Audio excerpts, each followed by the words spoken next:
जय हिंद दोस्तों। इस वीडियो में हम समझेंगे वर्ल्ड वॉर फर्स्ट के बारे में। वर्ल्ड वॉर फर्स्ट क्यों हुआ, इसके पीछे क्या मेन रीजंस थे और साथ ही वर्ल्ड वॉर फर्स्ट के दौरान हुई मेन इंसिडेंट के बारे में हम क्रम से समझेंगे। दोस्तों शुरू करते हैं। तो दोस्तों वर्ल्ड वॉर फर्स्ट 1914 से 1918 के बीच हुआ। हमें इस युद्ध के बारे में समझने के लिए सबसे पहले यूरोप के इस मैप को समझना होगा, जो कि 1914 से 1918 के बीच एग्जिस्ट करता था। दोस्तों उस समय यूरोप में मेन 3 बड़े राज्य थे। एक जर्मन एम्पायर, दूसरा ऑस्ट्रियन हंगरियन एम्पायर और थर्ड था ऑटोमन एम्पायर, जो आज जहाँ प्रेजेंट डे टर्की है वहीं के आसपास यहाँ ऑटोमन एम्पायर एग्जिस्ट करता था। तो दोस्तों अब हम समझते हैं वर्ल्ड वॉर फर्स्ट के मेन कॉजेज़ के बारे में। फर्स्ट कॉज है मिलिट्रिज्म। दोस्तों इस समय जो यूरोपियन के मेन कंट्रीज़ थे वो अपने देश की सिक्योरिटी और पावर को इंश्योर करने के लिए अपनी मिलिट्री को लगातार डेवलप कर रहे थे और नए नए आर्म्स एंड एमुनिशंस तैयार कर रहे थे। इस वजह से यूरोप में लगातार एक दूसरे के प्रति देश ईर्ष्या की भावना रखते थे। दूसरा मेन कॉज था अलायंस। दोस्तों इस समय जो देश थे यूरोप में, वह अलग अलग देश एक दूसरे से अलायंस बना रहे थे ताकि वो युद्ध के समय एक दूसरे की मदद कर सकें। दोस्तों थर्ड कॉज है इम्पीरियलिज्म। चूँकि यूरोप के जो ब्रिटेन है या फ्रांस है या और भी देश हैं, पुर्तगाल है, यहाँ के देश शुरुआत से ही इन्होंने दुनिया के कई हिस्सों अलग अलग हिस्सों पर राज किया है।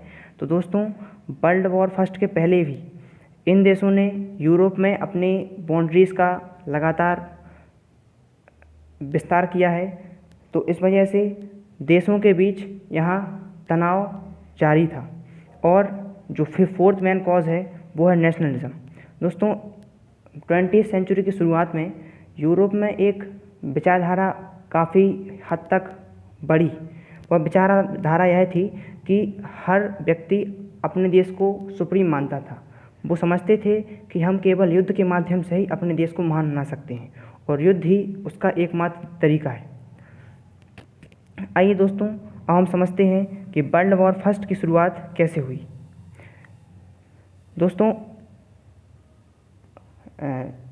ऑस्ट्रो हंगरियन एम्पायर, जिसे आप इसमें आप में देख सकते हैं, यह काफ़ी बड़ा एम्पायर था। ऑस्ट्रो हंगरियन एम्पायर के जो किंग थे वो थे फ्रांस जोसेफ। फ्रांस जोसेफ के बाद उनके नेफ्यू। दोस्तों पहले फ्रांस जोसेफ की ये तस्वीर यहाँ पर उपलब्ध है। इनके बाद इनके नेफ्यू थे आर्कड्यूक फ्रेंच फर्डिनेंड, उनकी भी तस्वीर यहाँ पर उपलब्ध है। तो जो आर्कड्यूक फ्रेंच फर्डिनेंड थे वो अब ऑस्ट्रियन हंगरियन एम्पायर के नए किंग थे। दोस्तों इसमें आपके माध्यम से हम समझते हैं। देखिए दोस्तों, ये ऑस्ट्रियन हंगरियन एम्पायर का उस समय का नक्शा है। यहाँ पर आप देख सकते हैं बोस्निया एंड हर्ज़ेगोविना एक देश है जिसकी कैपिटल सराजेवो। दोस्तों एक विजिट के दौरान जो आर्कड्यूक फ्रेंच फर्डिनेंड अपनी वाइफ के साथ सराजेवो में एक रैली के लिए गए थे, लेकिन इससे पहले ऑस्ट्रो हंगरियन एम्पायर ने इस पर हमला किया था और इसे जीता था। तो यहाँ के कई सारे लोग इस चीज़ के विरोध में थे और यहाँ पर इसीलिए कई सारे रेवोल्यूशनरीज ग्रुप डेवलप हुए। उनमें से एक ग्रुप था black hand. Black hand group को मेनली सर्बिया ने डेवलप किया था, क्योंकि बोस्निया एंड हर्ज़ेगोविना को कंट्रोल में लेते ही ऑस्ट्रो हंगरियन एम्पायर अब सर्बिया पर कब्जा करने की सोच रहा था। तो इस तरीके से जो ब्लैक हैंड ग्रुप था उसे सर्बिया सपोर्ट करता था। तो एक जब विजिट के दौरान सराजेवो में एक ब्लैक हैंड ग्रुप का एक मेंबर था जिसका नाम था गैब्रिएलो प्रिंसिप, ये उसकी तस्वीर है। तो गैब्रिएलो प्रिंसिप ने सराजेवो में जो आर्कड्यूक फ्रेंच फर्डिनेंड थे और उनकी वाइफ थी वहाँ पर उनकी गोली मारकर हत्या कर दी थी। तो उसके बाद जो फ्रांस जोसेफ थे ऑस्ट्रो हंगरियन एम्पायर के पहले राजा, मतलब आर्क ड्यूक फ्रेंच फर्डिनेंड के पहले जो राजा थे वो थे। तो उनने सर्बिया देश को एक अल्टीमेटम भेजा, क्योंकि वो एक श्योर हो चुके थे कि इस हत्या में सर्बिया का कहीं ना कहीं हाथ है। इसलिए उन्होंने सर्बिया देश को एक अल्टीमेटम भेजा, और उस अल्टीमेटम में कुछ पॉइंट्स थे। उसमें से एक पॉइंट ये भी था कि सर्बिया देश तुरंत जल्दी से जल्दी अपने देश को ऑस्ट्रो हंगरियन एम्पायर के अधीन करे और सरेंडर करे, परंतु सर्बिया ने ऐसा करने से मना कर दिया। अब दोस्तों, जो हमने अभी मेन कॉजेज समझे हैं फर्स्ट वर्ल्ड वॉर में, उसमें एक कॉज था अलायंस। अब दोस्तों देखिए, यहाँ पर दो मेन अलायंसेस सामने आते हैं। एक अलायंस है ट्रिपल अलायंस। ट्रिपल अलायंस ये 1882 में बना। इसमें ऑस्ट्रो हंगरियन एम्पायर, दूसरा German empire and third Italy, ये तीनों देश थे। इस अलायंस के अंतर्गत यह बात हुई थी कि अगर कोई भी देश इन तीनों देशों में से किसी भी देश पर हमला करता है तो ये तीनों देश एक दूसरे की सहायता करेंगे उस चौथे देश के विरोध में जो युद्ध होगा उसमें। और दूसरा जो अलायंस बना था वो था ट्रिपल इंटेंट। ये बना था 1907 में। ये था यूके यानी ब्रिटेन, रशिया एंड फ्रांस के बीच। ये तीनों देश के बीच भी ये अलायंस था।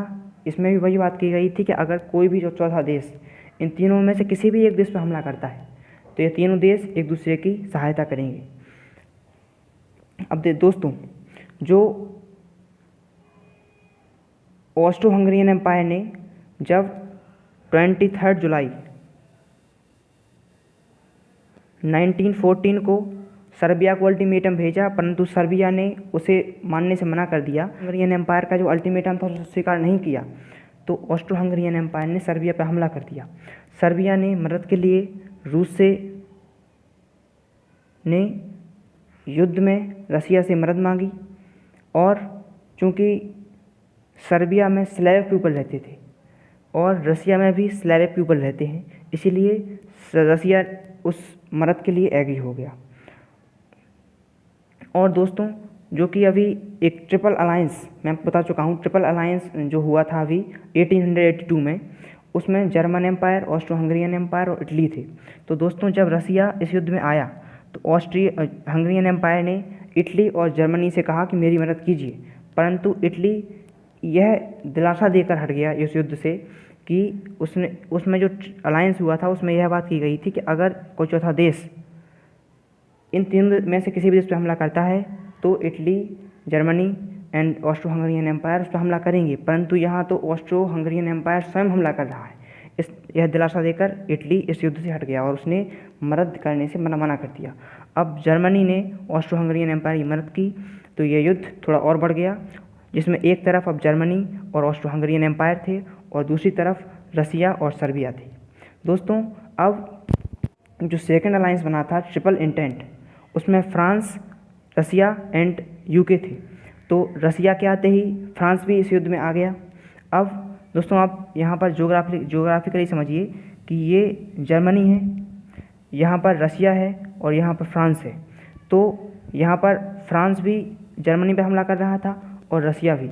तो जर्मनी ने एक प्लान बनाया कि हम पहले फ्रांस को हराते हैं, उसके बाद हम रसिया से, क्योंकि रसिया एक बहुत बड़ा देश था उस समय भी, तो रसिया को हम उससे बाद में युद्ध करेंगे।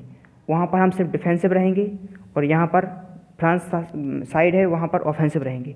अब दोस्तों, यहाँ पर आप देख सकते हैं, यहाँ नंबर 3 से एक पॉइंट है। यहाँ पर एक देश है जिसका नाम है बेल्जियम। दोस्तों, जब जर्मनी ने यहाँ पर डायरेक्टली फ्रांस पर हमला ना करके इस बेल्जियम पे हमला किया ताकि वो एक 2 फ्रंट वार डिक्लेयर कर सके फ्रांस के अगेंस्ट, और उसने जैसे ही बेल्जियम पर कब्जा किया और उसके बाद वो आगे बढ़ते बढ़ते फ्रांस की कैपिटल तक आ गया। परंतु बेल्जियम पर कब हमला करते ही यहाँ पर एक ट्रीटी हुई थी जो है लंदन ट्रीटी। इस ट्रीटी के अंतर्गत ये ट्रीटी हुई थी यूके और बेल्जियम के बीच कि अगर कोई भी देश बेल्जियम पर हमला करता है तो यूके उसकी सहायता के लिए आएगा। तो जैसे ही इसमें बेल्जियम पर हमला हुआ जर्मन एम्पायर द्वारा, तो यूके भी इस युद्ध में आ गया और उसने अपनी सेनाएं फ्रांस में भेज दी ताकि वो जर्मनी के खिलाफ युद्ध में सहायता कर सकें। तो इस तरीके से ये युद्ध और बढ़ गया। अब आप समझिए कि एक तरफ अब German empire, Austro Hungarian empire थे और दूसरी तरफ रसिया, सर्बिया के बाद रसिया आया, रसिया के बाद फ्रांस आया, फ्रांस के बाद बेल्जियम आया और बेल्जियम के बाद ब्रिटिश एम्पायर भी इस युद्ध में आ चुका था। अब दोस्तों यहाँ पर आप देख रहे होंगे ये ऑटोमन एम्पायर है। ऑटोमन एम्पायर और रसियन एम्पायर के बीच बहुत पहले से दुश्मनी है।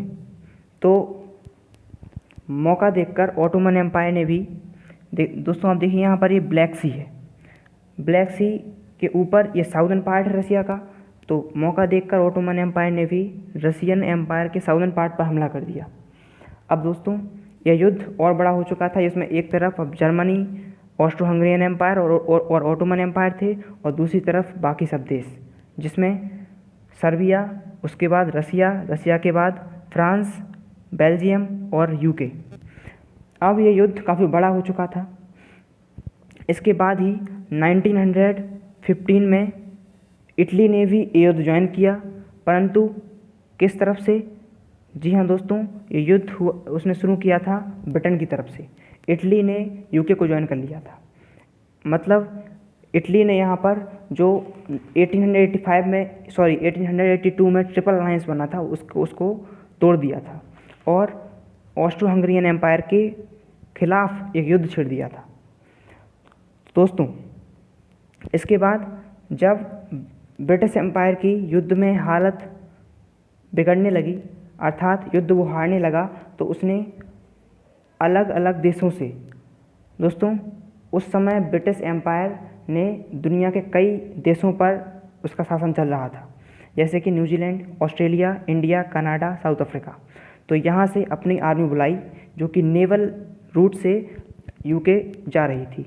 तो यहाँ पर तुरंत जर्मनी ने अपनी यू बोट्स यानी अपनी नेवल शिप्स और सबमरीन्स, यहाँ ये दोस्तों ये अटलांटिक ओशन है, तो यहाँ पर अपनी यू बोट्स को तैनात कर दिया और जैसे ही शिप आती हैं उसने उन एक एक करके उन शिप्स को डिस्ट्रॉय करना शुरू कर दिया था। उनमें से एक शिप ब्रिटेन से यूएसए जा रही थी। उस जहाज़ का नाम था लुसिटानिया।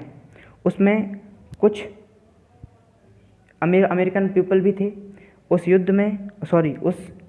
शिप को डिस्ट्रॉय करने पर कुछ अमेरिकी लोग उसमें शहीद हो गए, उसमें मारे गए। जिसके बाद अमेरिका ने अपनी संसद में, उस समय अमेरिका के जो प्रेसिडेंट थे वो थे वुडरो विल्सन।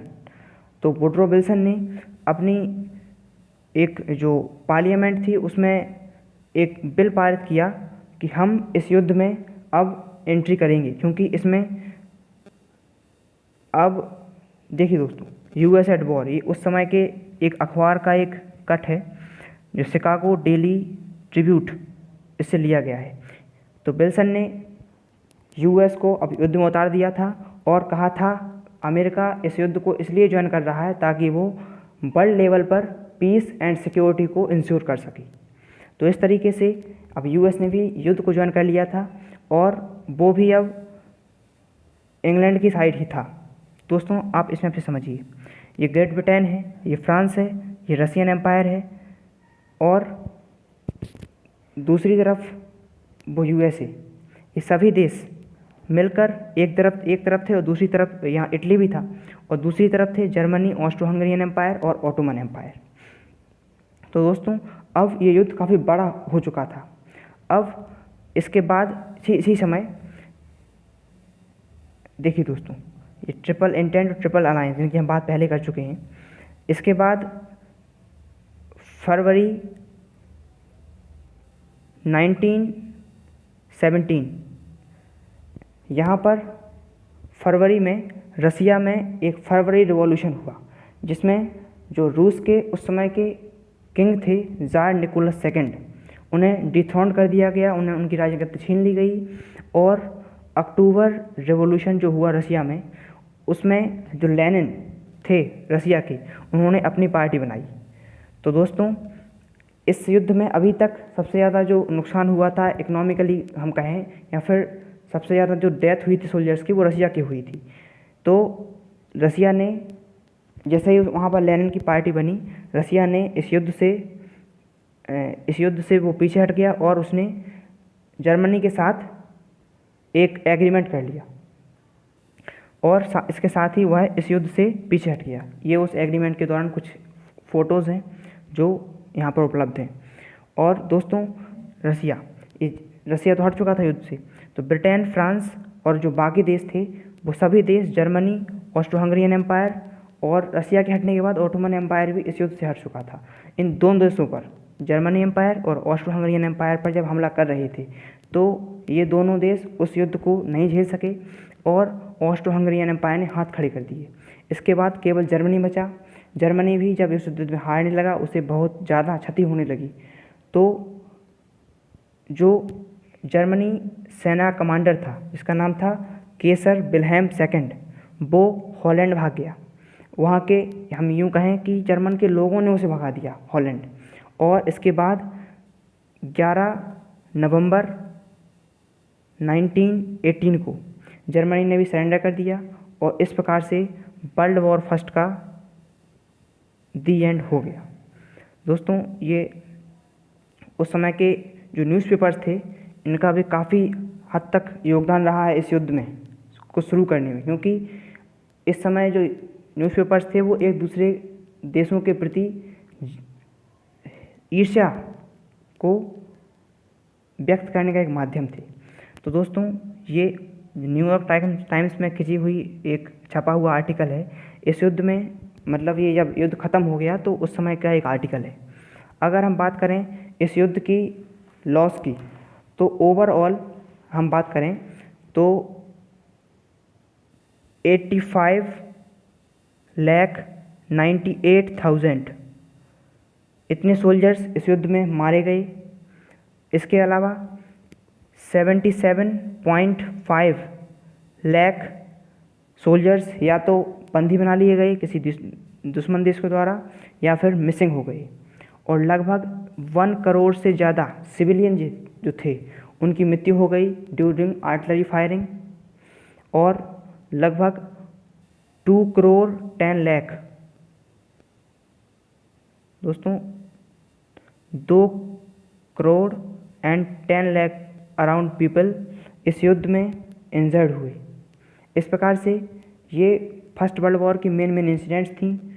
और किस प्रकार से आपने देखा कि एक छोटी सी घटना के बाद युद्ध लगातार बढ़ता गया और एक वर्ल्ड वॉर बन गया। तो दोस्तों, आज के वीडियो में बस इतना ही। हम मिलेंगे नेक्स्ट वीडियो में। तब तक के लिए जय हिंद।